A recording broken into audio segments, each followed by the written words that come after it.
Muchas veces se ha relacionado a la menopausia con tabúes, con mitos. Se habla de finitud, se habla de vejez, de fin de la sexualidad. Nada de eso es cierto. Son verdaderos mitos que lamentablemente todavía se siguen sosteniendo. Y algo muy significativo, y esto lo dice la Sociedad Internacional de Menopausia, casi un 70% de las mujeres desconocen las implicancias que el déficit de las hormonas, especialmente los estrógenos, tienen en todos los órganos y sistemas de la mujer. De esto nos lo va a hablar la doctora Giordani en un momento. Entonces, menopausia y climaterio significa prevención. Lo vuelvo a destacar, prevención. Lo importante es que cumplir años, crear, evolucionar, reflejar en el cuerpo como un proceso del paso del tiempo es natural, es sencillamente natural. Y voy a concluir esta introducción con las palabras de Gioconda Belli, una escritora italiana, autora de La sensualidad no tiene edad, donde dice que el cuerpo es mucho más que las hormonas. Menopáusica o no, una mujer sigue siendo mujer. No hay ninguna razón para sentirse devaluada. Con esto quiero significar la importancia que tiene asistir a esta etapa de la vida de la mujer, que repito, no es una enfermedad, es una etapa. Y como no es una enfermedad, estamos atentos a la medicalización, otro de los problemas que existen en la sociedad médica. Cuidado con la medicalización. Hagamos promoción de la salud. Prevenir antes de curar, se decía siempre y se sigue diciendo. Entonces, cuidado antes de que los médicos tomemos una lapicera para prescribir cuando esa prescripción no está dentro de lo racional. Con esto he querido y quiero sintetizar la importancia que tiene la medicina preventiva en todo, pero al servicio de la salud de la mujer en el climaterio más profundamente. Bueno, dichas estas palabras, hay una situación importante y un proverbio dice que la menopausia es más que sofocos, porque todo el mundo con qué la relaciona, con el sofoco, la transpiración, el insomnio, pero hay un cortejo sintomático detrás de cada mujer que hace a que consideremos que hay situaciones muy individuales. Los seres humanos somos únicos e irrepetibles. Por lo tanto, la objetividad es otra de las herramientas que tiene el médico para valorar y ponderar la sintomatología de esa mujer. Más precisamente, para abordar el tema ¿por qué consultan las mujeres en menopausia?, la convocamos a la doctora Valentina Giordani. Valentina, ¿estás ahí? ¿Valentina? Antes de darle la palabra a Valentín, Orlando, ahí está, ahí te veo mejor, porque se ve que hubo un poco de en algún momento mala señal o mala calidad, no sé si a todos los participantes les pasó, entonces sí. tu imagen se congeló y te seguimos escuchando igual, así que eso es lo importante. Y bueno, por ahí lo que les pedimos a todos es que apaguen sus cámaras para mantener mejor el flujo de red, porque obviamente eso por ahí complejiza, y que solamente las prendan cuando van a hablar, a hacer una pregunta o a exponer. En todo caso, si yo veo que se tilda, los voy a interrumpir para tratar de que salga todo mejor, ¿sí? Veo que Valentina está muteada, no sé si se puede habilitar su micrófono. Sí, ahora Valentina seguramente se va a desmutear y ella va a poder comenzar. Bien, bien, bien. Entonces, mientras... Hola, Valentina. Hola, ¿cómo andan? Buenas tardes. Sí. Bueno, estaba comentando que te vas a ocupar del tema de por qué consulta la mujer en menopausia, pero antes quiero decir quién es Valentina. Valentina, la doctora Valentina Giordani es también especialista en ginecología y obstetricia. Su subespecialidad es la uroginecología, o que se ocupa, para que la comunidad sepa, de toda la problemática del piso pelviano, de los trastornos del piso pelviano, como es la incontinencia de orina, los prolapsos, etc. Pero yo quiero preguntarle a Valentina si la mujer consulta habitualmente en la menopausia y por qué lo hace cuando consulta, Valentina. Hola, buenas tardes a todos, gracias por la invitación. Bueno, la verdad que está bárbaro esto de por qué consultan las que consultan, porque resulta que no todas están consultando. En realidad, la mujer, después que pasa su etapa reproductiva y sobre todo si tuvo hijos, fue perdiendo un poco esa relación con el médico en un 30-40% de las mujeres, porque se empieza a cansar de el tema de esperar al médico, el turno, el médico que por ahí quiere tanto porque le hizo los partos, pero por ahí también sigue haciendo partos y entonces ella ya no tiene tanto tiempo de estar en la sala de espera, porque le da vergüenza, porque el cuerpo va cambiando y entonces eso también la aleja un poco de la consulta con el ginecólogo, y porque por ahí también empezó a disminuir la frecuencia de relaciones sexuales y también sabe que por ahí ya la posibilidad de embarazo es menor y entonces se va alejando. Así que hay un gran grupo que le parece que ya no es importante, que ya no tiene que consultar. Y vaya que sí que hay que consultar, porque como vos decías, Orlando, realmente uno va a vivir mucho tiempo en esta etapa de la vida. En esto de que aumentó el promedio de edad de vida, como decías, realmente vamos a estar viviendo casi la mitad de nuestra vida. A mí me gusta hacer algún grafiquito que yo no sé si se ve, pero esto es una hoja. La primer parte, el primer tercio va a ser nuestra infancia, el resto va a ser nuestra edad, nuestra etapa reproductiva hasta los 43 años, y después Lucrecia va a decir por qué los 43 años, algo tiene que ver ahí las leyes, y fíjense los otros 30 años, y nos queda casi toda la otra mitad de la hoja, si esta fuese nuestra vida, para vivirla en menopausia.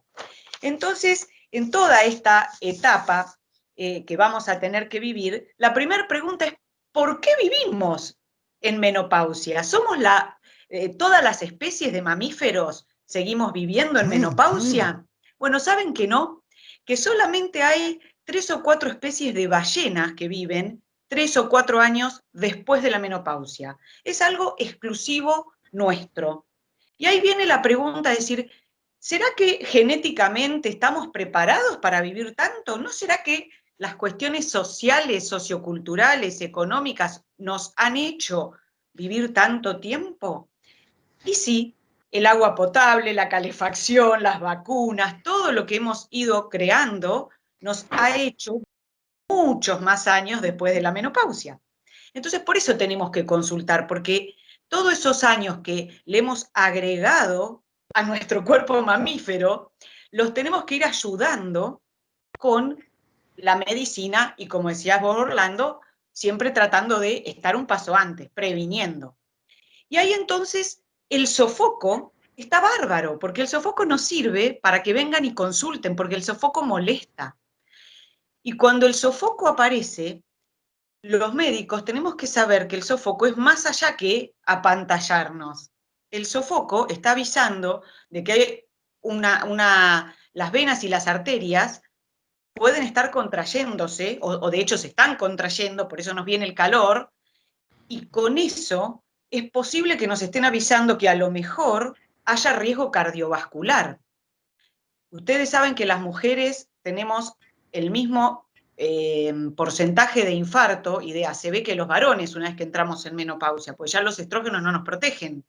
Entonces, por eso es importante. Y el sofoco es uno de los síntomas disparadores. Y con ello, el otro motivo que si uno empieza a preguntarle, que tienen que animarse a consultar, es la pérdida de fuerza, de la fatiga, el cansancio. Ese es otro de los motivos por los que consultan. Cuando alguien les dice, vengo porque tengo sofocos, y yo le pregunto, ¿y no te notás como así aplastada, cansada? Sí, tengo cansancio. Le preguntamos, ¿tenés poco deseo sexual? Sí, la verdad que poco deseo sexual, más bien, y encima me duele, cuando tengo relaciones me molesta.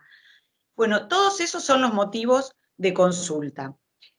Entonces, cuando la paciente viene y consulta por el sofoco, es un momento que tenemos que aprovechar para explicarle que la terapia hormonal de reemplazo en los primeros 6 años o 10 años, según qué autores tomemos, por cuál sociedad científica nos estemos rigiendo, es lo que se llama la ventana de oportunidad.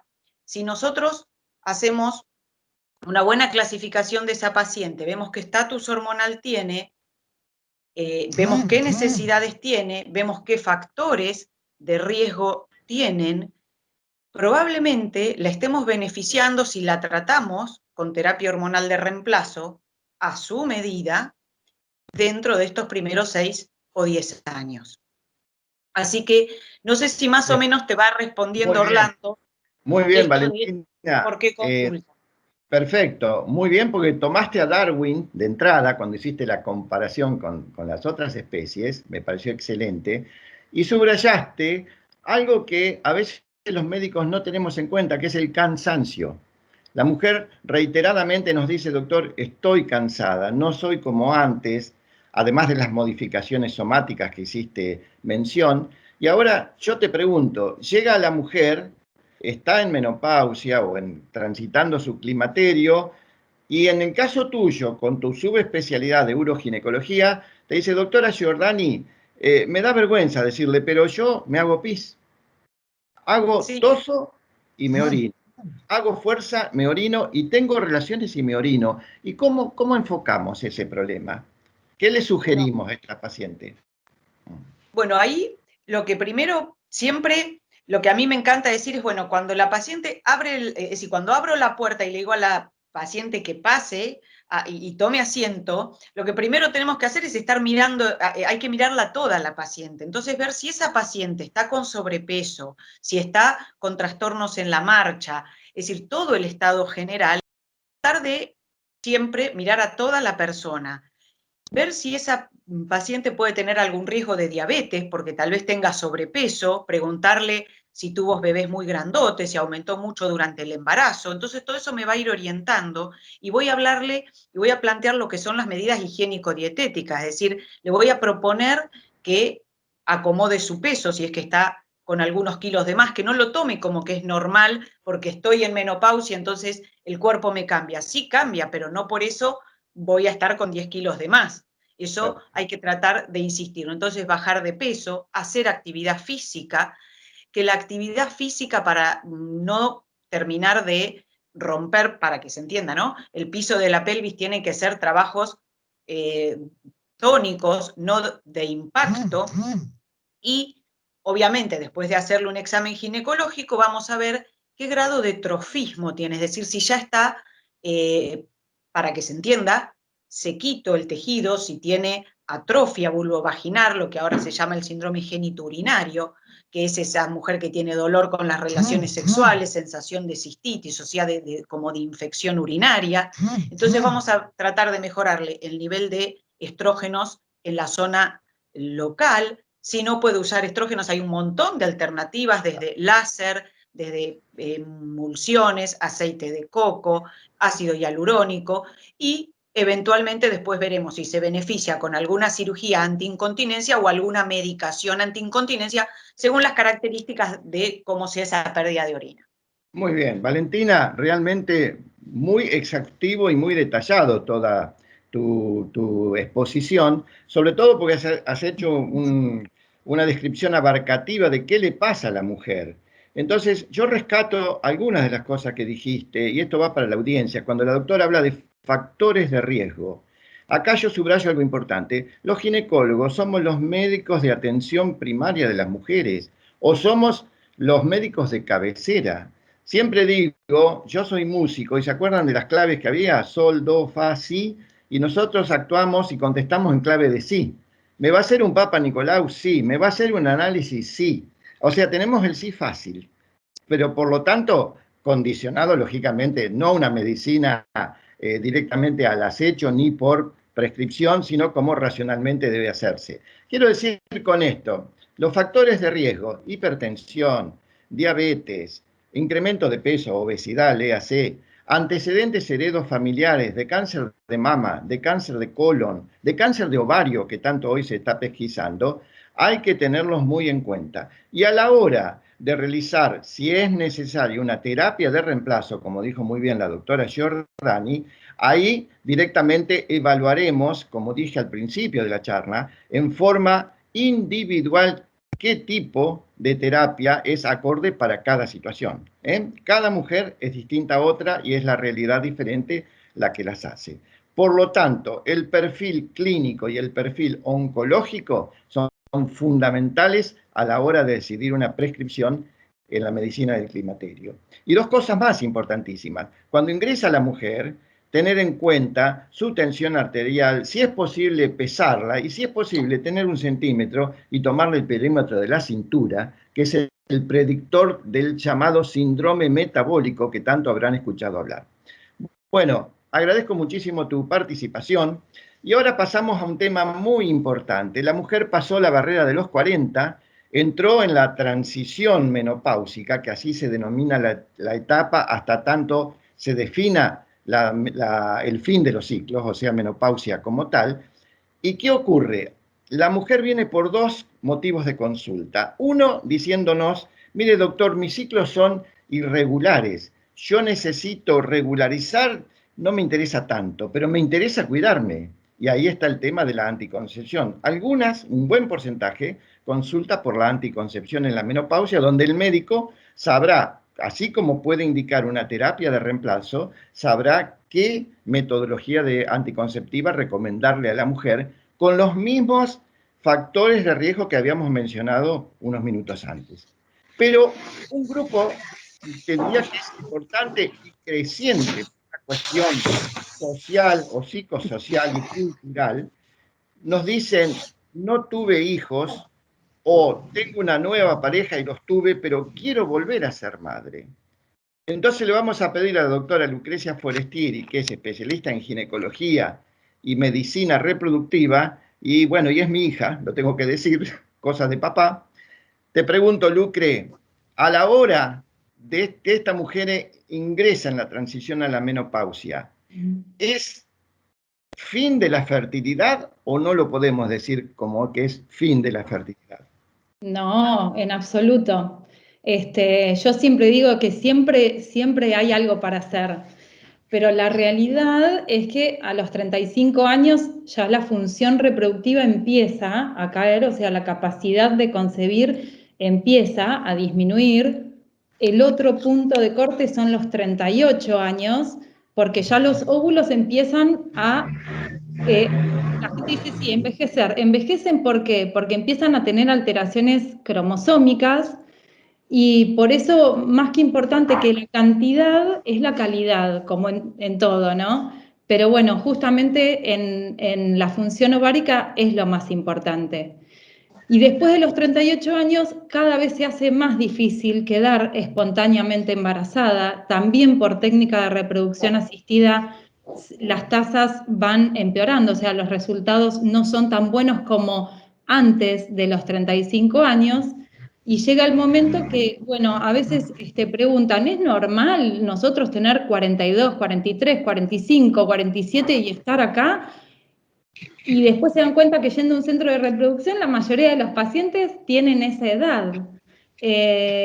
Pero bueno, muchas veces ocurre esto que estabas diciendo, que ya tuvieron hijos y ahora se encuentran en otro momento de la vida en que se ven más estables, más tranquilos, y dicen, bueno, este es mi momento, o quizás nunca tuvieron la oportunidad de hacerlo con una pareja y ahora la encuentran, o dicen, bueno, no llegué a los 43, 44, no tengo pareja, pero que sé que existe la posibilidad de tener un hijo a través de un banco de semen, que hoy está la posibilidad, y hace bastantes años que existe la posibilidad, y bueno, son opciones. Muchas veces lo que sí ocurre es que el momento esto de postergar y postergar, el mejor momento profesional o el mejor momento de la vida que nosotros creemos no es el mejor momento biológico. Y bueno, y es a lo que justamente nos encontramos. Claro. Justamente esos momentos de la vida que van inversamente proporcional al momento biológico, vos decís, ¿no es cierto? En este nuevo modelo social es muy común que las mujeres terminan su actividad universitaria, hacen, en el caso de las médicas, las residencias o los posgrados en otras carreras profesionales, o se tornan empresarias o trabajadoras individuales, y lógicamente miran su progreso económico en ese momento, ¿no es cierto? En detrimento de lo que va a venir después, que será la fertilidad, porque a veces las parejas no son lo suficientemente estables, se desestabilizan, y muchas veces, como dijiste bien, las mujeres por ahí van solas a la consulta. Claro. Entonces, yo dije que la cátedra tiene dos características, que es inclusiva y que admite la diversidad. Mi pregunta es, ¿llegan parejas homoparentales a la consulta? Sí, claro, es muy habitual, muy habitual. Ajá. Llegan parejas homoparentales que, bueno, deciden realizar tratamiento, que para eso es necesario un banco de semen. Llegan parejas que tienen alguien conocido que puede aportar el factor masculino, pero sabemos que acá en Argentina la paternidad es biparental, no es de A3, entonces ya quedan desestimados. Y después hay casos en que hay parejas homoparentales que quieren hacer algo que se llama método ropa, que en España es muy común, donde una aporta el óvulo y otra, y su pareja, a esa pareja se le transfiere el embrión formado. Bien. Sí, es muy diverso el tema, sí, sí, Claro, sí. claro. Sí. Y otra situación que es real, las pacientes oncológicas que no han logrado su maternidad, o Sí. sea, son nudíparas, pero de pronto tuvieron un trastorno oncológico, esto vale para la comunidad, por la cual sus órganos de reproducción, estamos hablando de los ovarios, van a ser, léase, extirpados, ablacionados, etc. Esto es para la comunidad. ¿Qué recomendación hacemos, si es posible, en esta paciente que va a ser sometida a un tratamiento oncológico? No específico, pero en general. Claro. En este caso, hoy, por suerte, dentro de las guías de oncología, dentro de la consulta oncológica, para este tipo de pacientes que no han logrado su maternidad, se les ofrece la preservación de los ovocitos, de los óvulos. Bien. Esto, por supuesto, que en la medida que se pueda realizar, y por suerte, hoy por hoy, las coberturas, tanto las prepagas como las obras sociales, por la ley que tenemos desde el 2011, genera la cobertura de estos métodos y hace posible la realización. La mayoría de las veces se puede realizar previa al inicio de quimio o radioterapia o mismo de la cirugía, la preservación de los óvulos. Otras veces, cuando el tratamiento oncológico tiene que ser realizado de manera inmediata, como muchas veces ocurre en algún tipo de leucemia, no nos da tiempo. Entonces ahí lamentablemente se pierde. Pero siempre pasa que, si bien las drogas oncológicas que se dan en estos esquemas pueden lesionar los ovarios, nos encontramos a veces con la sorpresa de que después de 5 años de haber realizado el tratamiento, se encuentran con un embarazo. Como también pasa lo opuesto, ¿no? Que, bueno, tienen que utilizar esos óvulos preservados como para realizar un tratamiento y quedar de forma asistida. Perfecto. Y acá te hago una pregunta en nombre de la comunidad. Paciente que fue intervenida quirúrgicamente por un mioma uterino, léase fibroma para la comunidad. Se le realizó la extirpación del útero, o sea, la histerectomía, pero sus ovarios se preservaron por una cuestión de edad y porque estaban sanos. Esa paciente pasó un tiempo, no tuvo hijos y acude a la consulta. Y dice, doctora, ¿qué puedo hacer? No tengo más el útero. Mis ovarios están sanos, están bien. Tengo mi pareja estable. ¿Cuál es la recomendación? Estamos hablando en la Argentina. ¿Qué hago? Ese es el problema. En Argentina es más difícil, pero se puede hacer algo. Hay algo que se llama maternidad subrogada, que quizás escuchó en algún programa, o lo vieron en muchos famosos que tienen la posibilidad económica de hacerlo fuera del país, sobre todo en Estados Unidos. En los casos de estas pacientes se extraen los óvulos se fertilizan con el semen de su pareja o de un banco de semen y una vez formados los embriones, se transfieren al útero de una carrier, de una portadora, una paciente, una persona, una mujer que presta su útero durante 9 meses.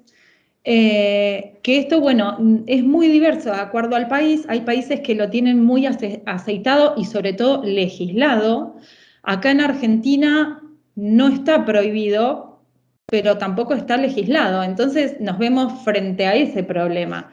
Claro. Entonces ahí depende de cada centro de reproducción que tenga la posibilidad de ofrecer la técnica de subrogación uterina mediante un contrato. Ya no es pasa la estirpe médica. Estamos hablando de un contrato porque es un acuerdo entre partes. Correcto, ya está en lo jurídico y lo bioético, sin duda. Exacto, Tiene sus aristas. exactamente. Y finalmente, la Sí. ley de fertilidad asistida, ¿qué beneficios le otorga a la pareja que va a consultar?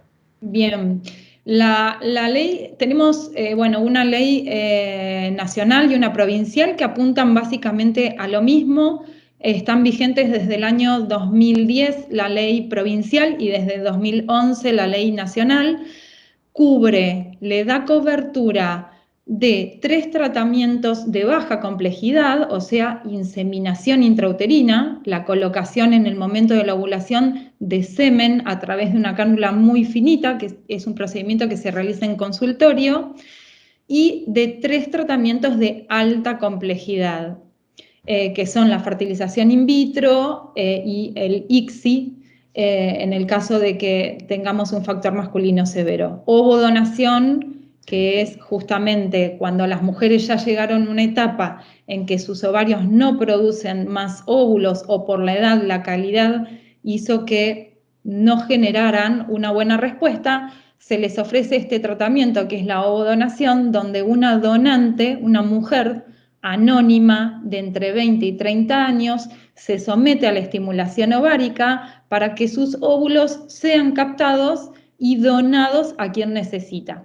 Perfecto. Quiere decir que en el tema que hoy nos ocupa, que es la medicina del climaterio, estamos hablando que la ovodonación prácticamente sería casi la técnica que más resultados ofrece, ¿verdad? Sí, Independientemente que sea sí. factible o no realizar otro tipo de técnicas, ¿no? Exacto. El tema es que, bueno, Valentina había comentado, había nombrado los 43 años. ¿Qué pasa a los 43 años? Las obras sociales y prepaga ya no cubren tratamientos con óvulos propios a partir de esa edad. Entonces, por eso es que se indica, no solo por eso, por supuesto que no solo por eso, sino por una cuestión médica y de generar un resultado rápido, se recomienda la ovodonación. Es muy baja la tasa de éxito y de lograr un recién nacido vivo a los 42, 43 años con óvulos propios, que con ovodonación, que sabemos que vamos a tener un éxito mucho más asegurado. Y en porcentajes es mucho más alta la ovodonación. Y sí, para un tratamiento con técnica con óvulos propios, muchas veces les decimos que no hay tasas porque a veces no llegan al 10%. Ah, clarísimo. En cambio, con ovodonaciones llegamos a veces a un 40%. Es mucha diferencia. Ha sido muy, muy clara y muy Bueno. contundente con las respuestas, así que bueno, gracias por tu aporte. No, y ahora vamos a otro tema, pero que está ligado con lo que acaba de explicarnos Lucrecia, que es la maternidad. Esa paciente a la cual se le hizo un tratamiento o espontáneamente, porque la naturaleza verdaderamente es sabia, logró su embarazo.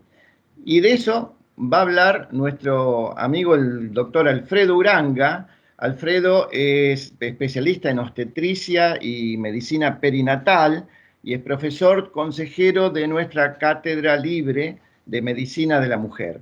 Alfredo, ¿me estás escuchando? Alfredo. Alfredo, te tenés que desmutear, ¿eh? Tenés que ¿Escucharon? ¿Escuchan ahora? la presentación, o sea, Sí, la ya escuché. formulación que hago de la pregunta, ¿qué está pasando con la maternidad en avanzada o el embarazo en la edad materna avanzada? Esa es la pregunta.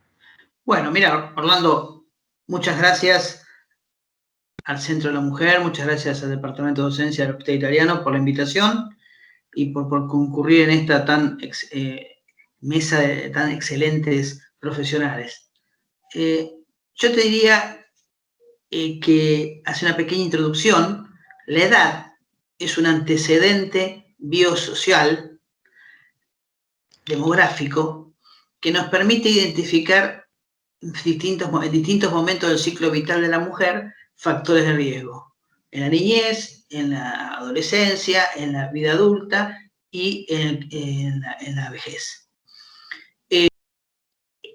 Una especial importancia la edad en lo que se llama, durante el ciclo vital de la mujer, la edad de fertilidad. ¿Por qué la edad fértil está importante? Porque casualmente la edad fértil le da dos características distintivas a la mujer.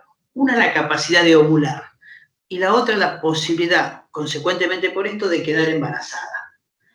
Entonces, quiere decir que ya la naturaleza le da a la mujer un mandato de quedar embarazada en el periodo ovulatorio.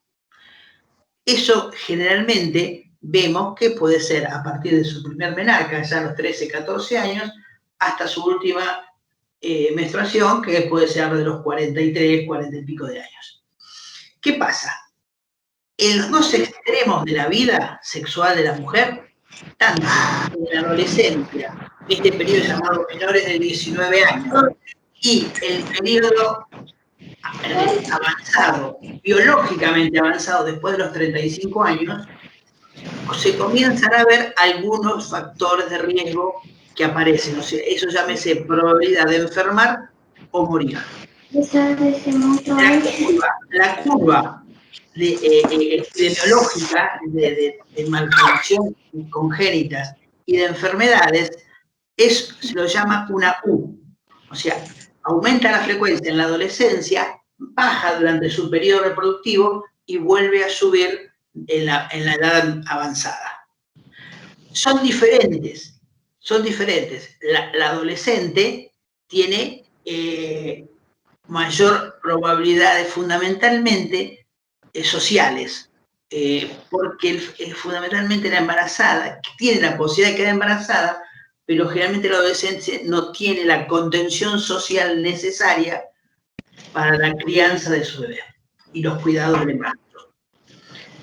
Tiene aumentada la probabilidad de tener un bebé de bajo peso y de tener prematurez. Y aumenta la probabilidad de malformaciones congénitas. ¿Qué son características? Son fundamentalmente malformaciones craneofaciales y malformaciones de la cara anterior del abdomen. Baja durante su periodo de adultez y vuelve a subir en el periodo de avanzada, aproximadamente más allá de los 35 años, que comienza a tener la mujer mayores riesgos para su embarazo, concernientes a patologías inherentes del embarazo, como puede ser preeclampsia o diabetes gestacional, o más allá, tener mayores enfermedades crónicas solamente por vivir más tiempo. ¿Soy claro en esto? Sí, está correcto. Está correcto. Y las malformaciones o defectos congénitos que puedan aparecer son, como lo explicó muy bien Lucrecia, se llevan a deterioro de la calidad del óvulo, o sea, aparecen las cromosomopatías, lo que se llaman las trisomías, tanto la 13, la 19 y la 21. Entonces, desgraciadamente, la mujer, cuando llega ya a un hecho concreto, que por motivos de estudio, trabajo, culturales, relaciones de pareja y demás, no pueden concebir en su mejor momento biológico, llegan a una edad avanzada y bueno, y están todas las intervenciones que nos contó Lucrecia. Pero que, gracias a Dios, se pueden hacer y disminuir el riesgo. Ya hay estudios importantes de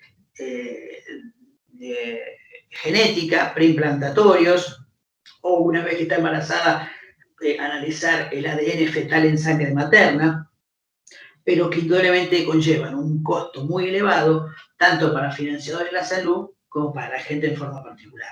Perfecto. Pregunto, Sí. Alfredo, sí, pregunto, te va a ver una paciente que tiene 42 años y traspuso la puerta del consultorio y te dijo, doctor, quiero avisarle antes o anunciarle antes que nada, antes que entremos en el control, 1, que tengo un test de embarazo positivo y tengo 42 años. 2, que soy hipertensa. 3, que soy diabética. Esa paciente, esa mujer embarazada, conlleva los mismos riesgos que otra paciente de 42 que durante el embarazo adquirió la diabetes y se hizo hipertensa. No sé si es clara la pregunta. Sí. No, las enfermedades preexistentes al embarazo, por ejemplo, hipertensión crónica o diabetes, son enfermedades que todos conocemos que deterioran los tejidos y la funcionalidad hormonal. Por ende, una hipertensa crónica tiene mayor probabilidad de ser una preeclampsia, una enfermedad inducida por el embarazo. Bien. Pueden manejarse, se pueden manejar con controles, medicación, dieta, actividad física.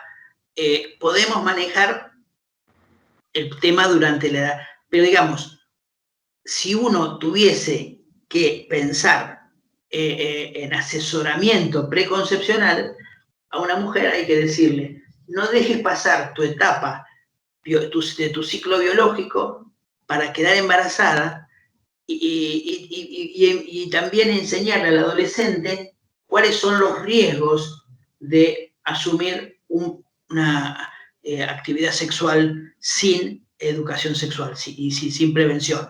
O sea que en las dos etapas de la vida tenemos muchos los médicos, y yo abogo en lo que vos decías desde el principio, la prevención. Porque el asesoramiento, hoy se habla mucho de medicina en los medios, en las redes y demás, pero yo no veo acompañado esa difusión médica a la prevención. Y hoy tenemos, por ejemplo, una mujer que es bueno conocer preconcepcionalmente que es hipertensa, es bueno conocer que es diabética, porque la mayoría de las poblaciones no conoce que son hipertensas o diabéticas. Y reconocemos su diabetes, su hipertensión durante el embarazo. ¿Qué pasa? A una mujer que previamente a su embarazo viene a la consulta, nosotros le decimos, ponemos en normalidad sus glucemias, le aseguramos 3 ciclos de normoglucemia y ya aseguramos que la tasa de defecto congénito por diabetes va a bajar tremendamente. Solamente con ese periodo de una dieta normal, bajar de peso, consumir menos azúcares, menos harinas, y ya con eso, durante 3 meses, ya normoglucemiamos a la mujer. Le damos una glucemia a la mujer, y ya los óvulos tienen otra capacitación. Con la hipertensión es lo mismo. Recomendaríamos bajar de peso, actividad física, una nutricionista, y en caso que fuera necesario, cambiar muchas veces los agentes hipertensivos de los cuales haya experiencia durante el embarazo. Ok. Una pregunta, y con esto ya terminamos tu exposición. Ese parto que se va a producir en una mujer que tiene 40 para arriba, 42, y es una primigesta, no ha tenido hijos anteriormente, ¿avisarás un final con un parto vaginal o con un parto cesárea? ¿De qué depende eso, Alfredo? No, no hay demasiados motivos para plantear como una generalidad la cesárea en una primeriza añosa, digamos. Añosa, perdón, ¿no? Con edad avanzada. Yo siempre digo que con una buena preparación durante el embarazo, con buena actividad física, con relajación del piso pelviano, con concientización del proceso que va a ocurrir, que es su trabajo de parto, y bajar la ansiedad. Al bajar la ansiedad baja el temor, y bueno, y eso hace atravesar un trabajo de parto con compañía de su pareja, en compañía de la obstétrica o médico obstetra durante el trabajo de parto y con métodos de analgesia pueden, que hoy mantienen un margen de seguridad muy grande, eso hace posible, por lo menos, como digo yo, intentar un parto vaginal.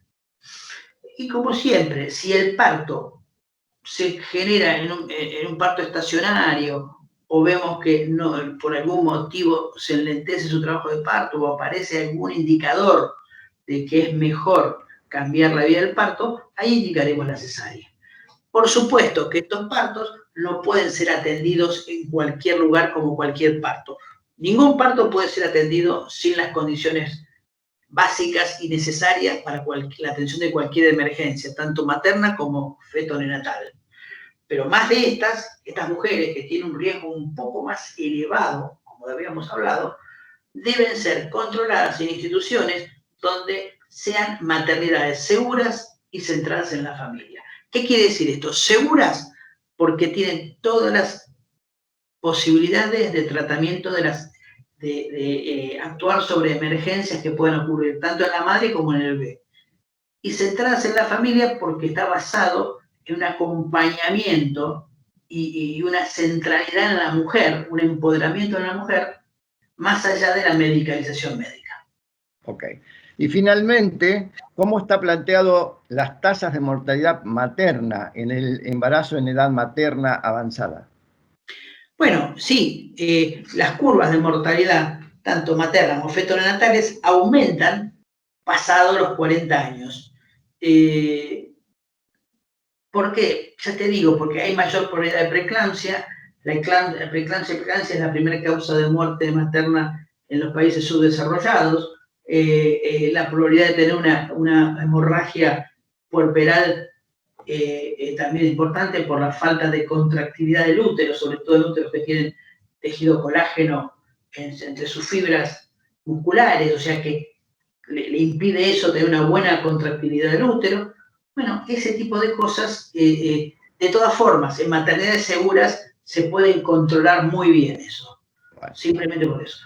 Pero bueno, sí, está aumentada. Te agradezco muchísimo, realmente siempre claro, muy concreto.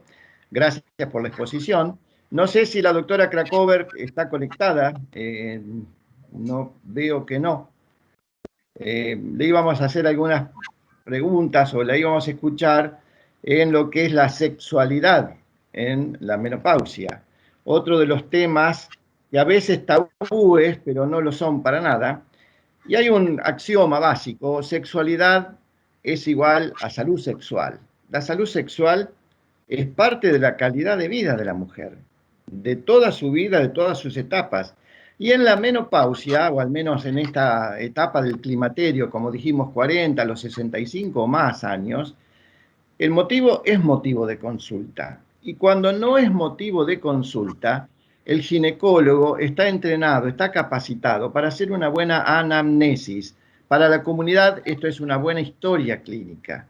Y así como le preguntamos si es hipertensa, es diabética o se hizo un PAP hace cuánto tiempo, le preguntamos con qué frecuencia tiene sus relaciones sexuales, si tiene inconvenientes para realizarlas, si tiene dolor en la realización de las relaciones sexuales. Ya Valentina explicó también algo de eso. Y bueno, es algo que hay que tomarlo muy, muy en cuenta, porque tenemos las herramientas terapéuticas o de sugerencia para que mejore su sexualidad sin ninguna duda.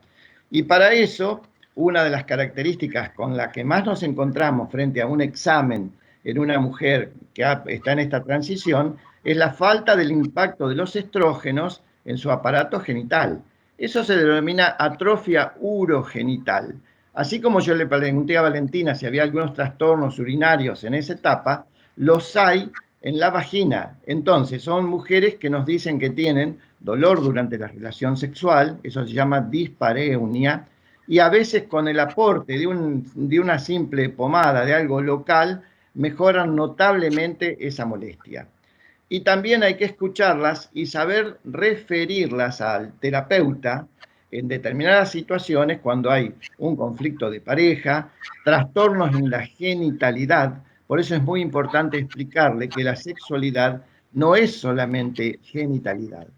Nos toca en muchas oportunidades asistir a pacientes con discapacidades sensoriales o motoras. Y bueno, ahí se pone de manifiesto que la genitalidad no es sexualidad, sino la sexualidad bien entendida es la que el médico debe ayudar, debe acompañar a la paciente para lograr su cometido. Y si el ginecólogo no puede resolverlo, porque no tenemos todas las capacidades como para hacerlo, vamos a acudir al sexólogo o al médico que nos aporte sus conocimientos para eso. No sé si la doctora Krakover está. Raquel. Hola. Bueno, Sí, no. está Raquel conectada, le vamos a pedir que se desmutee. ¿Está Raquel? Vamos a ahí. ¿Sí? Bueno, hice un Hola. poquito... Hola Raquel, hice una pequeña introducción al tema que te vas a ocupar. Les quiero decir que la doctora Raquel Krakover, que también es profesora del Consejo Asesor de la Cátedra Libre de Medicina de la Mujer, hemos realizado la docencia de grado en la Facultad de Ciencias Médicas, ella como profesora adjunta, yo como profesor titular, y seguimos ahora en nuestra actividad docente y asistencial. Entonces, Raquel, además de agradecerte tu participación, yo recién hablaba de la sexualidad en esta etapa que es el climaterio. ¿Es el fin de la sexualidad o es un replanteo de la sexualidad? ¿Cuál es tu concepto, tu aporte? Bueno, en realidad agradezco a los organizadores y en especial a vos, Orlando, por permitirme estar presente en esta actividad tan importante conmemorando el Día de la Menopausia.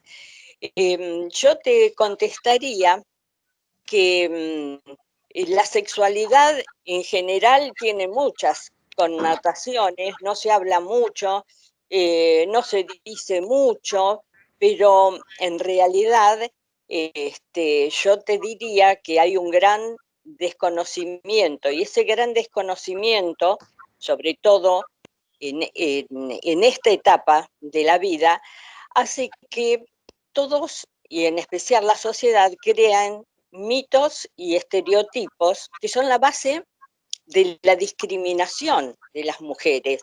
Y bueno, cuando vos me dijiste de hablar y me diste el tema, yo recordé que hace muchísimos años, leyendo un libro de Simone de Beauvoir, en El segundo sexo, ella decía que esta era una etapa peligrosa. Me imagino que diría peligrosa porque se corre el riesgo de un embarazo no deseado.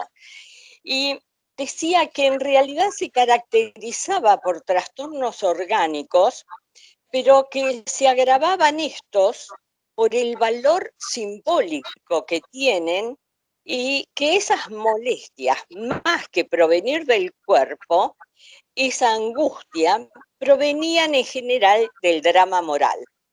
Es decir, que todos estos trastornos orgánicos que la mujer siente tienen como sofocos, sudoraciones, palpitaciones, les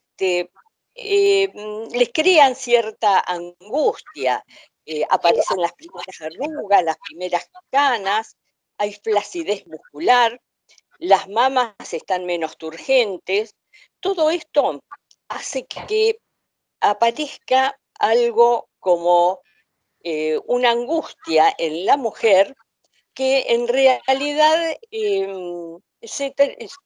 muchas veces se transforma en una alteración en la sexualidad. Es decir, la mujer, más que nada, se ve que ha perdido, digamos, los signos de su femineidad y puede, asimismo, con el tiempo, llegar también a una dispareunia, es decir, por falta de lubricación, puede tener alteraciones en las relaciones sexuales. Sabemos que un 16% de estas mujeres no presentan síntomas, pero un 60, un 70% de las mujeres climatéricas tienen una ligera depresión. Y primeramente, creo que es importante esto que recién acabo de decir, se va perdiendo los signos de la feminidad, pero ¿por qué? Porque nuestra cultura, que siempre ha hecho culto de la juventud, de la belleza, hace que la mujer se sienta como un poco dejada de lado. En realidad son dos sentencias que siente socialmente. Primero, porque ya no es reproductora. Y segundo, que nuestra religión judeocristiana ha, eh, ha seguido con, digamos, el concepto subyacente de que la mujer ya a esta edad no reproduce, entonces la sexualidad no existe. En realidad es un error, porque ¿qué es la sexualidad? La sexualidad es el impulso vital esencial de todo ser humano. Es decir, que si bien no se reproducen, que es una de las funciones, sí hay descarga de tensiones, pero se puede sentir placer y goce porque hay una intimidad compartida, hay una necesidad de acariciar y ser acariciado, es una manera de sentirse valorada y como persona aumenta la autoestima individual. Cuando se presentan con algunas alteraciones en la sexualidad, nosotros tenemos que descartar primero que sea exclusivamente una causa hormonal o que tenga la mujer enfermedades recurrentes. Pero también tenemos que considerar que hay alteraciones en la comunicación de la pareja. Y también tenemos que pensar qué pasa con su pareja, que está también cursando una andropausia y que también puede tener enfermedades intercurrentes. Es decir, que la sexualidad es, nos acompaña durante toda la vida. Se nace y se muere con la sexualidad. Nosotros tendríamos que hacer una diferencia de lo que es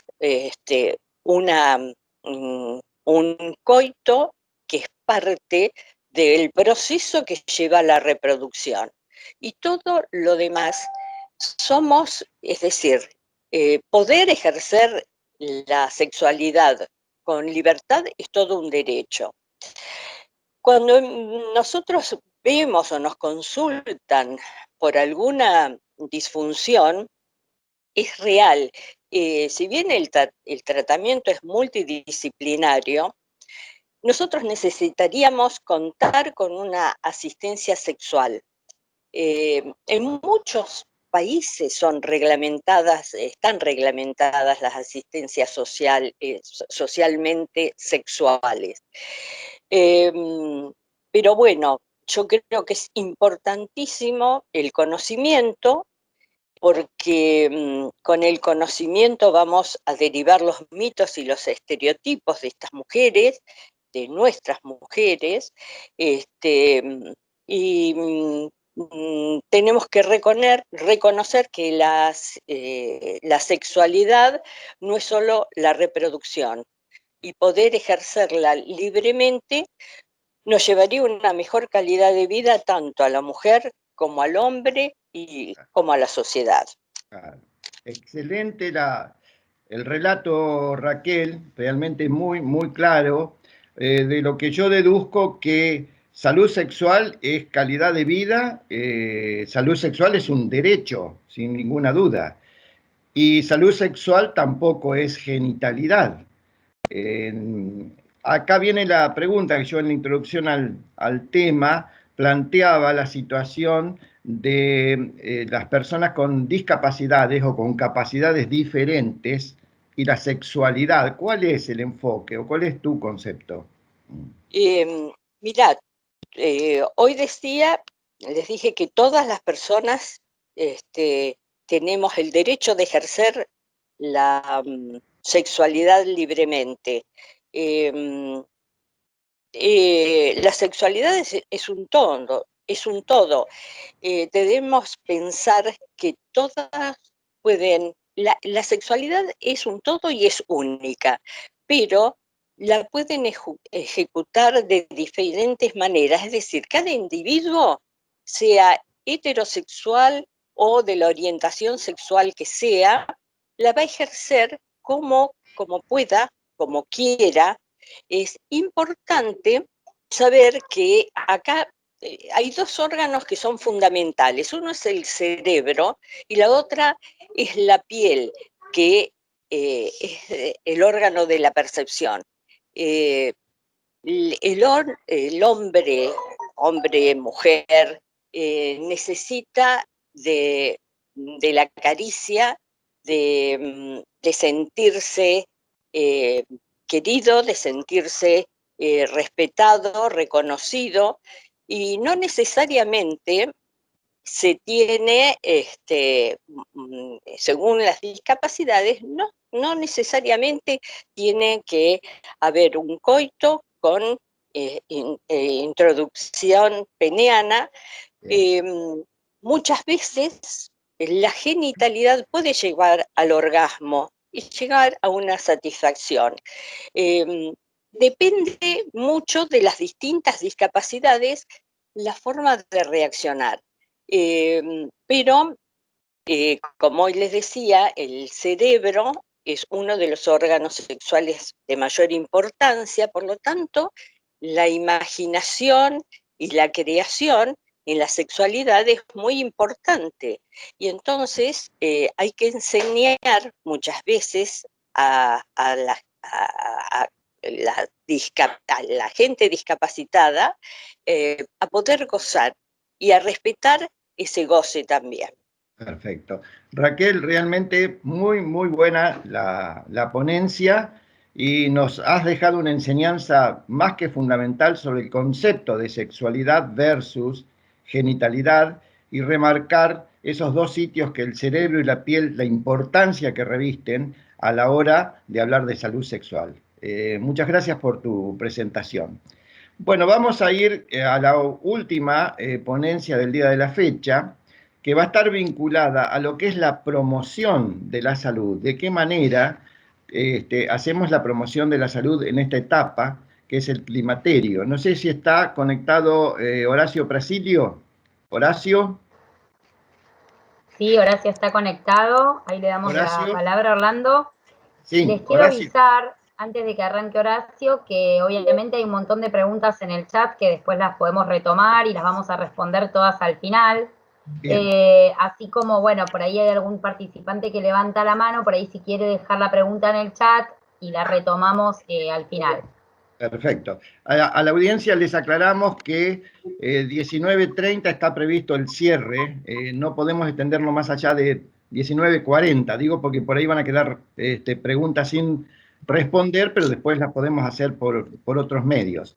Bueno, mi querido amigo Horacio Prasilio es especialista, es médico sanitarista, fue profesor titular de salud comunitaria de nuestra Facultad de Ciencias Médicas de La Plata, lo es actualmente en la UNICEN, en la Universidad Nacional del Centro, y nos acompaña como profesor del Consejo Asesor en la Cátedra Libre de Medicina de la Mujer de la Universidad Nacional de La Plata. Y Horacio, bueno, te hemos convocado para que nos des algún concepto sobre lo que es la promoción de la salud de la mujer en esta etapa tan especial que es el climaterio, bueno, y la menopausia en particular. Gracias. Bueno, muchas gracias Orlando y a todo el equipo de la cátedra por esta invitación en la cual me siento honrado, como también formar parte del equipo que en algún momento se inició la cátedra hace un año y de haber sido invitado a participar del Congreso de Medicina de la Mujer que estuvo hace poquito tiempo. Bueno, es que Orlando, de conocernos tanto de la Facultad de Ciencias Médicas de La Plata, me ha hecho, digamos, estudiar un poco el tema de la salud de la mujer. Yo soy un generalista, o sea que en realidad mi rol es fundamentalmente la salud desde el punto de vista social, comunitario, en todas las etapas de la vida. Pero creo que es muy importante todo lo que he escuchado incluso en esta reunión, de considerar la importancia de esta etapa de la vida como una etapa fundamental en el ciclo de vida de la mujer. Y para poder hablar de promoción y cuidado de la salud de la mujer en la menopausia, es necesario primero reconocer el concepto de ciclo de vida en el ser humano, basado en la realidad observada de que naturalmente todos los seres vivos tienen ciertas etapas que se describen como nacer, crecer, reproducirse y morir.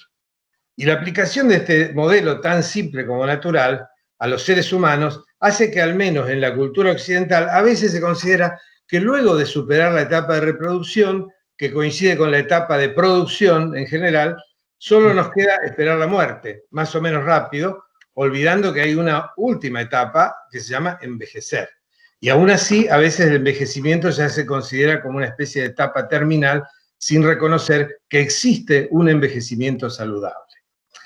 Sin embargo, obviamente sabemos que el ser humano no es solo un ser biológico, sino un ser biopsicosocial, es decir, una persona que debe considerarse en toda su integridad antropológica, es decir, es un ser cultural, perteneciente a un determinado género, a una etnia, a una condición social, a un pueblo, a un conjunto de características sociales y culturales que influyen enormemente en el ciclo de vida y en la salud.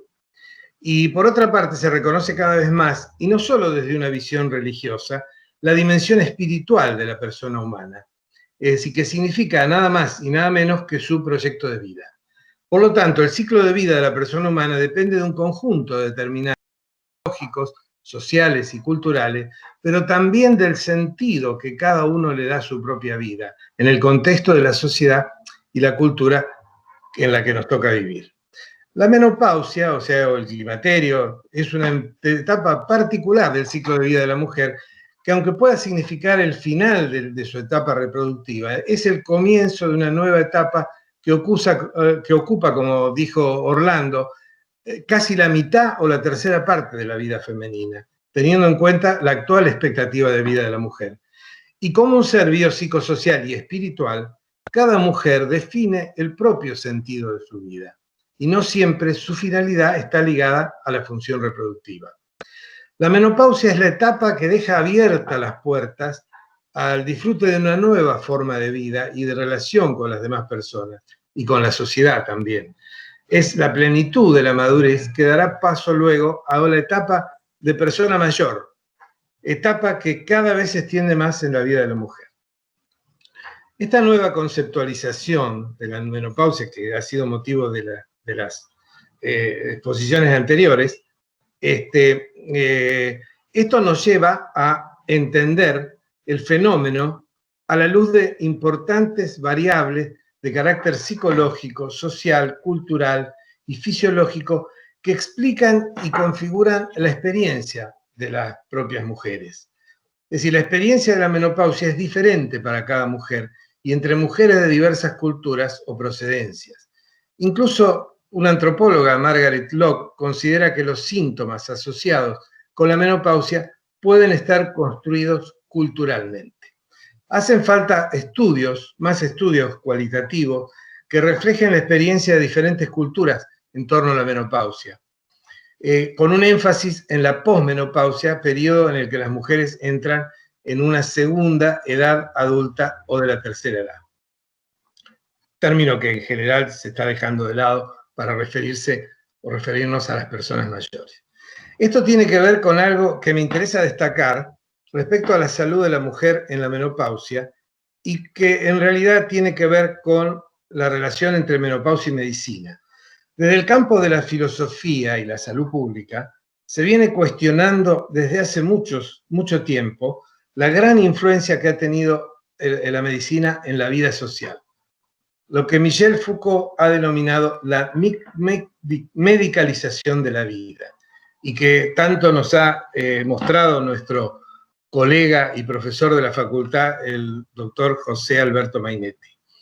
Es decir, que todo el poder de la medicina se ejerce sobre la vida cotidiana de los seres humanos, definiendo no solo quién está sano y quién está enfermo, quién está vivo o muerto, sino también quién está en condiciones de trabajar, quién puede ir a la escuela, quién puede estar libre o internado en un hospital psiquiátrico, incluso si alguien tiene que estar preso o no. A veces lo define un médico, la medicina. Además está decir, como todos sabemos, que la pandemia ha puesto al mundo bajo el poder de los infectólogos. Bueno, con relación a la influencia del modelo biomédico en la menopausia, a lo que se llama modelo médico hegemónico, es decir, que está dominado por la biomedicina, voy a citar 3 ejemplos de la medicalización de la menopausia y de la atención de la salud de la mujer en general. Uno tiene que ver con la propia definición del proceso, el otro con el modelo de atención y el último con el propio concepto de atención de la salud. En primer lugar, la etimología de la palabra menopausia, igual que la de adolescencia, orienta hacia algún tipo de falta o de carencia. El adolescente carece de capacidad, y la mujer menopáusica tiene carencia de menstruación, que se interpreta que adolece de lo que se identifica con la plenitud de la mujer en su etapa reproductiva. Lo mismo ocurre con la senectud, que se ha identificado con lo viejo, lo pasado, lo carente de vitalidad, lo que lleva a la teoría del descarte, es decir, del Papa Francisco. Estas interpretaciones sesgadas de las palabras, que definen las etapas de la vida, le ha venido de pericia al desarrollo del modelo médico hegemónico o biomédico, ya que cuando existe alguna carencia es necesario sustituirla o compensarla. Y esto ha sido la base del enorme desarrollo de la industria farmacéutica, o lo que también Eduardo Menéndez llama el complejo médico industrial, para lo cual existe siempre un medicamento para cada tipo de supuesta carencia o desarreglo. En el caso de la menopausia, el modelo médico considera que es necesario tratar los síntomas mediante medicación que supla la carencia de estrógenos, vitaminas, analgésicos, etcétera, según el tipo de síntomas que aparecen a veces en la menopausia. Sin embargo, a pesar de la fuerte campaña que laboratorios y muchos médicos llevan a cabo para medicalizar la menopausia, varias investigaciones sugieren que la menopausia no es percibida por muchas mujeres como un problema, sino al contrario, la ven como algo natural, normal y a menudo como una experiencia liberadora, como decía recién Raquel. La menopausia está empezando a perder el estigma de una situación de carencia y ganando el reconocimiento de importante acontecimiento de salud. Lógicamente, en la autopercepción de la menopausia que tienen las mujeres influye la educación. A veces proporciona mayores fuentes de información, no siempre de la mejor, bien orientada, y cuando se estudia la menopausia desde un marco de referencia más positivo, cuando las mujeres comparten sus experiencias personales, proporcionan respuestas muy diferentes a cuando se enfoca la menopausia desde un modelo teórico de enfermedad. Hay un autor, Fink, que sugiere que hay una serie de hechos que están en la base de la consideración de la menopausia como una enfermedad. La falta de una investigación médica de calidad, el gran número de médicos hombres, con disculpas Orlando y Alfredo, y el uso de diagnóstico de menopausia para cubrir una amplia gama de quejas de las mujeres entre los 40 y los 65 años. Lo que se sintetiza con una frase que autor: como una bella capa, la menopausia todo lo tapa. Bueno, lo digo, pero yo sé que vos no sos de esos médicos que están siempre buscando, al contrario, haces mucho énfasis en la salud de la mujer. Bueno, y para ir terminando, el segundo lugar, el propio nombre de la especialidad, esto lo hemos hablado mucho con Orlando, que se ocupa del problema de menopausia, es la ginecología, porque el problema depende de un proceso que afecta al aparato reproductor, siendo que la menopausia implica un proceso global del organismo femenino de origen biológico, pero con efectos no solo físicos, sino también psíquicos y sociales. O sea, la salud integral de la mujer. Como vos siempre lo decís, Orlando, hace mucho hemos hablado de que debería cambiarse el nombre de la especialidad para volver a denominarse el médico de la mujer. Yo sé que en esto coincidís vos. Bueno, y por eso han creado la Cátedra de Salud de la Mujer, en la que tengo, bueno, el honor de ser invitado. Bueno, en tercer lugar, la otra cuestión que tiene que ver con este proceso de medicalización es no solo de la mujer, sino en general, resulta sesgado por el modelo biomédico, y esto tiene una pequeña historia que hace mucho vengo denunciando con relación al nombre de atención primaria de la salud. La atención primaria de la salud proviene de un sesgo de la traducción de la palabra Health Primary Care, porque en realidad care no es atención, sino es cuidado. Y primary no es primordial, no es primaria, sino primordial. Por lo tanto, el concepto de cuidado primordial de la salud me da mucho mejor la visión de lo que es el cuidado como una acción continua, de protección, de promoción, humanizada, en donde tiene que haber afecto, tiene que haber preocupación por el cuidado. Y por eso incluye el autocuidado. En cambio, la palabra atención es como que te atiendo, el médico atiende, es como atender detrás de un mostrador. Y por eso a veces muchos médicos se resisten a la idea, el modelo médico se resiste a la idea de que el médico también debe ser un especialista en el cuidado primordial de la salud, de la mujer, del niño, del adulto, etc. Y la promoción de la salud es el proceso de suministrar a las personas y a los pueblos los instrumentos para ejercer un mayor control sobre su propia salud. Esto es lo que dice la OMS. Comienza con la responsabilidad inicial de la propia persona, que no es autoatención, es autocuidado, pero continúa con el cuidado primordial en el primer nivel de atención, ya sea el consultorio, centro de salud, y la atención del segundo y tercer nivel tiene que ser orientada por el especialista, por ejemplo, de salud de la mujer, cuando hay una internación, o por el médico generalista, el clínico, el pediatra, etc. La promoción de la salud es el proceso de mejorar la salud. Es parte de la idea de que siempre la salud se puede mejorar, en cualquier etapa del ciclo de vida, aún en la senectud, se puede mejorar la salud.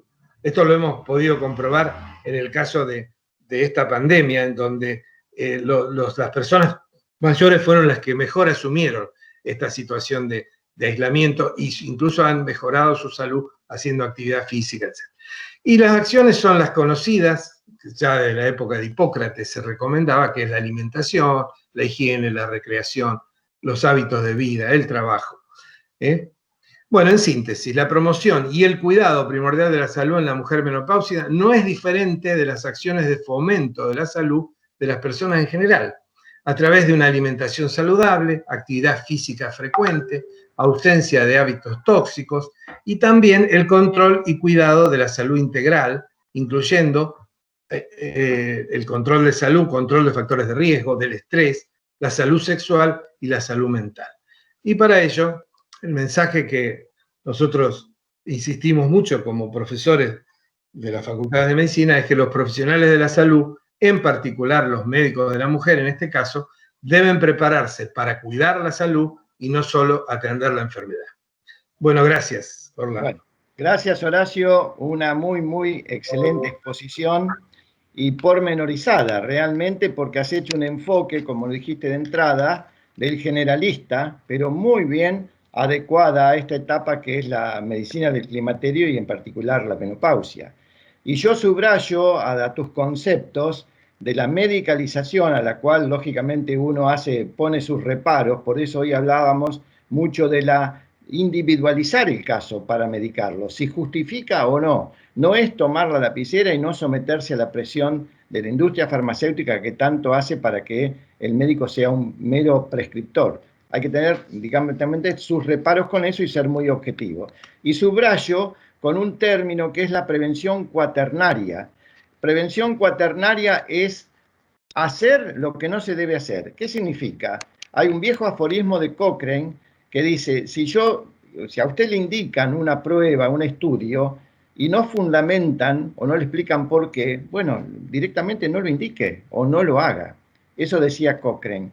Y por otro lado, también, y coincidente con Horacio, y los conceptos de José Alberto Mainetti sobre la medicalización, le agrego lo de Hipócrates. No hay enfermedades, hay enfermos.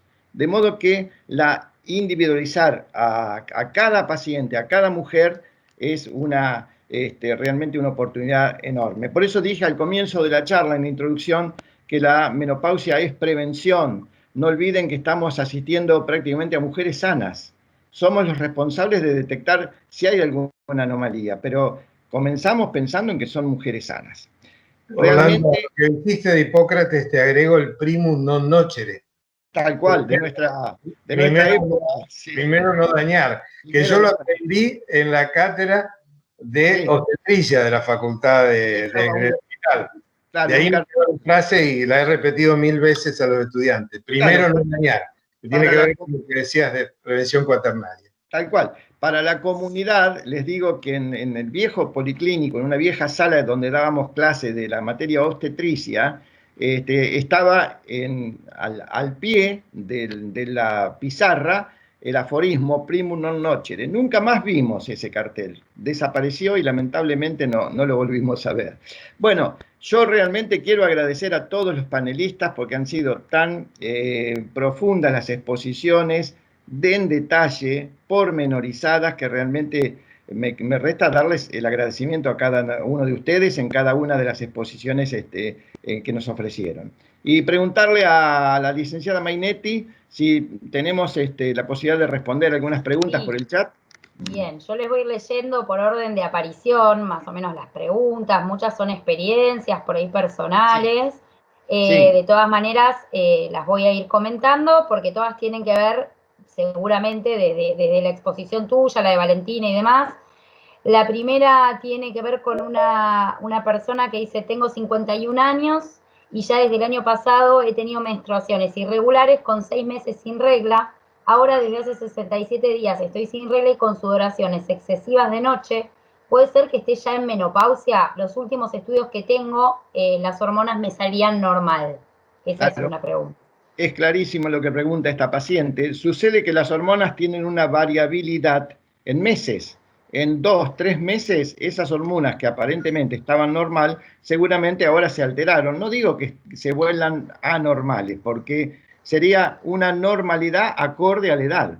¿Qué quiero decir con esto? Que seguramente uno le solicita un nuevo dosaje hormonal y van a corresponder a valores de premenopausia o de transición a la menopausia. El hecho que tenga esos síntomas ya está detectando lo que se llama la transición a la menopausia. Bien. Después hay otra pregunta que dice, consulta, en el caso de menopausia quirúrgica antes de los 40 años y no pudiendo ser medicada por haber tenido cáncer, ¿qué se puede hacer para transitar mejor esta etapa? Perfecto, muy buena la pregunta. Habrá que ver cuál fue el cáncer por la cual fue intervenida. Si es un cáncer ginecológico, por ejemplo, de cuello de útero, se puede dar tratamiento hormonal de reemplazo. Si fue de ovario o de endometrio, depende. Hay distintos protocolos, habría que ver lo que se llama la anatomía patológica para definir en qué momento podríamos aportarle alguna solución. Acá la paciente dice cáncer de ovario. Ella está conectada y nos va contestando porque se ve que le interesa la respuesta. Perfecto, perfecto. Tenemos en principio tratamientos alternativos no hormonales, como por ejemplo algunos fármacos que se dan para estados depresivos, como la sertralina, la fluoxetina, entre ellos, la beta-alanina, en fin, hay un montón de fármacos que se pueden indicar.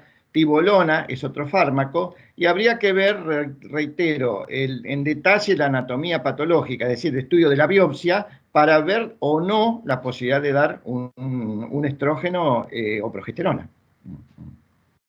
Bien, bueno, buenísimo, espero que haya sentido respondida la pregunta. Otra dice, tengo 45 años, los estudios hormonales me salieron bien, por lo tanto me colocaron un nuevo DIU, pero no estoy teniendo deseo sexual. ¿Es síntoma de premenopausia? No, ahí le voy a girar la pregunta a Raquel Krakover. ¿Un DIU dice DIU hormonal o un DIU simplemente?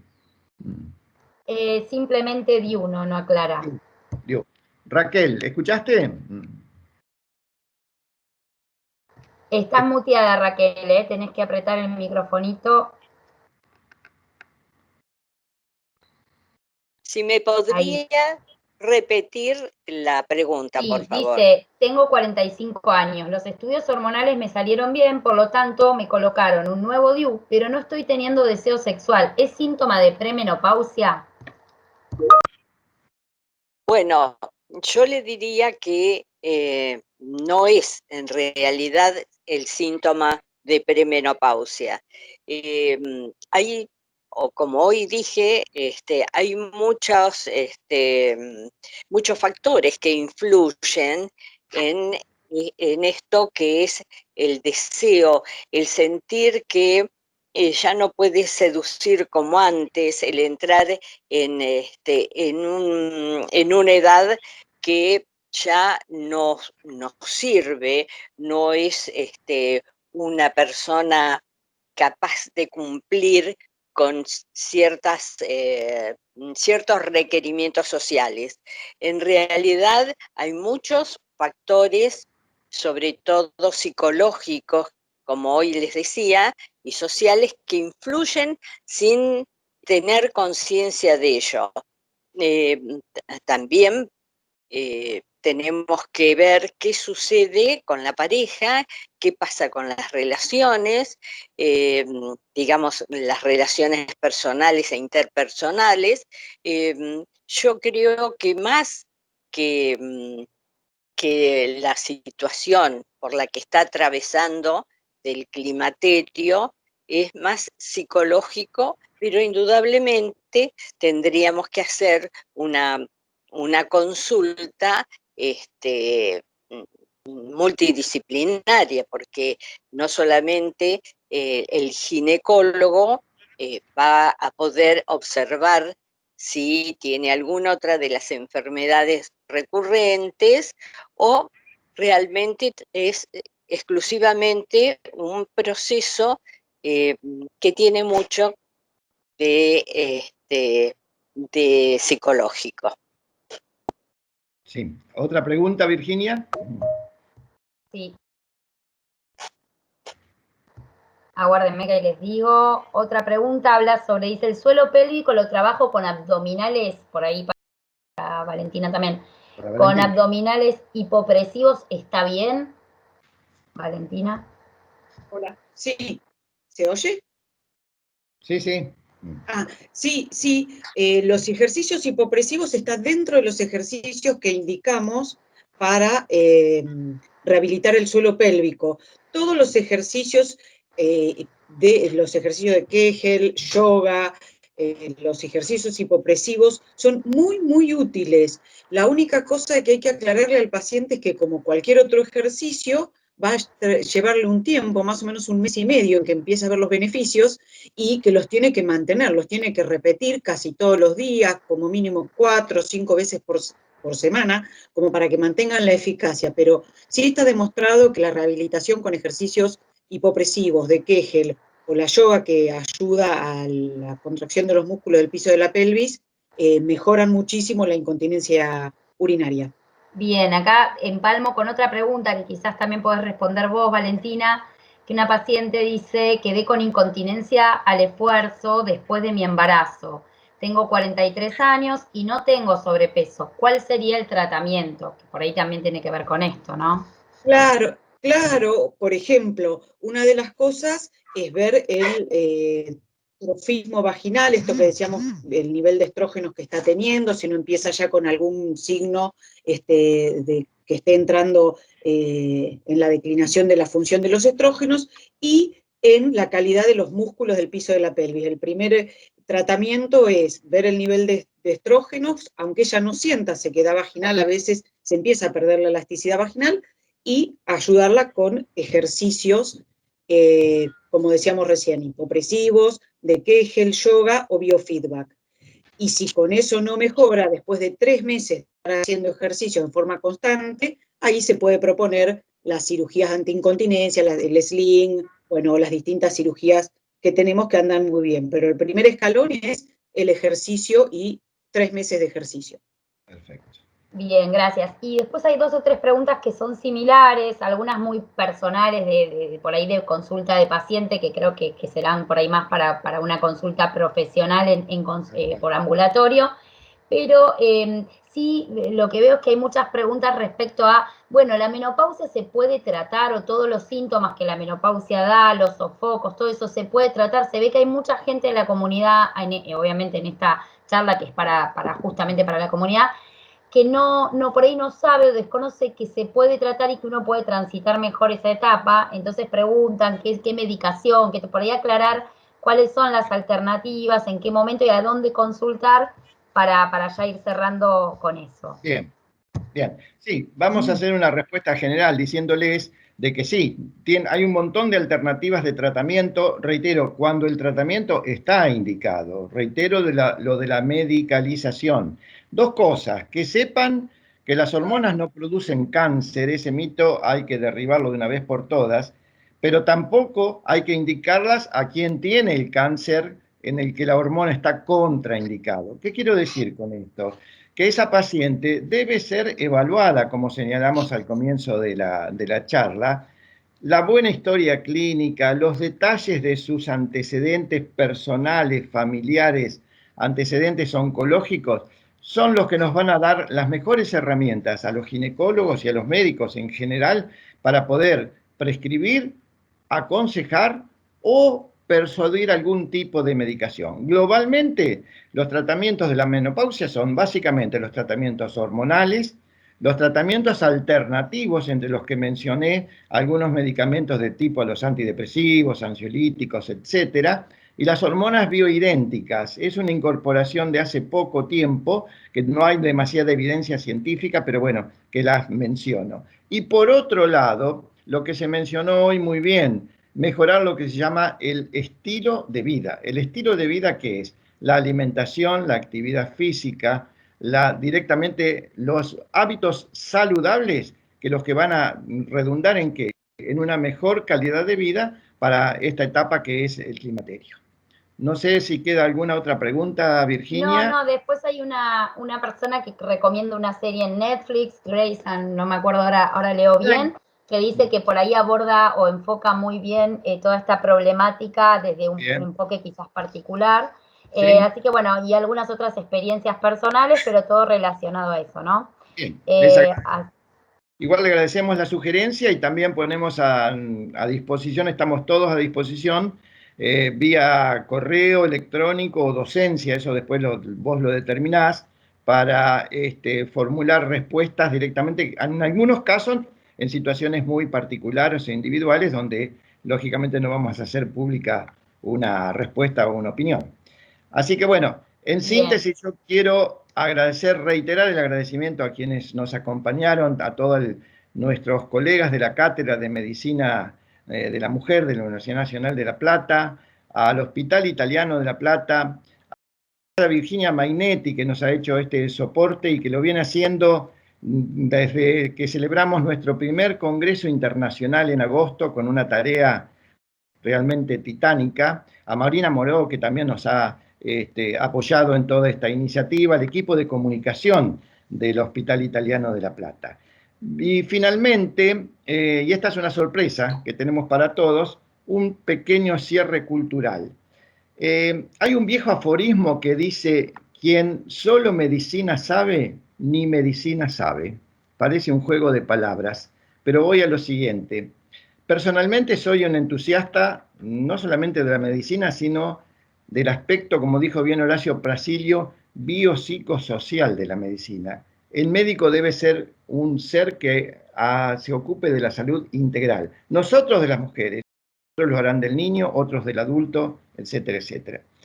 Y a raíz de eso, y conociéndome, una querida paciente y amiga, María Marcela, muy entusiasta por las actividades culturales, cuando la invitamos a participar, porque el congreso que hicimos en agosto también tuvo una extensión comunitaria, ella es profesional de ciencias sociales y fue invitada también, me dijo: yo quiero hacerte un regalo para este congreso, para este post-congreso, como es este capítulo que hoy hemos desarrollado de la medicina del climaterio y de la menopausia en particular, y ese regalo, claro, me sorprendió, porque es tan generosa que digo: ¿pero qué me vas a regalar?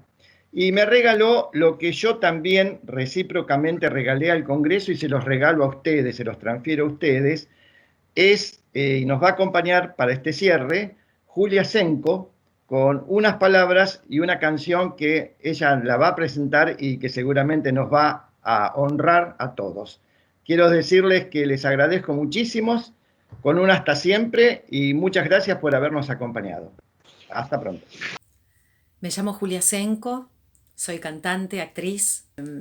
Quiero cantarles una canción que tiene mucho que ver con todo este tema y que se llama Honrar la Vida. Acá junto a mi gatita, Coco. Y dice así: no permanecer y transcurrir, no es perdurar, no es existir, ni honrar la vida. Hay tantas maneras de no ser, tanta conciencia sin saber, adormecida. Merecer la vida no es callar y consentir tantas injusticias repetidas. Es una virtud, es dignidad y es la actitud de identidad más definida. Eso de durar y transcurrir no nos da derecho a presumir, porque no es lo mismo que vivir, honrar la vida. No, permanecer y transcurrir no siempre quiere sugerir honrar la vida. Hay tanta pequeña vanidad en nuestra tonta humanidad enceguecida. Merecer la vida es erguirse vertical, más allá del mal, de las caídas. Es igual que darle a la verdad y a nuestra propia libertad la bienvenida.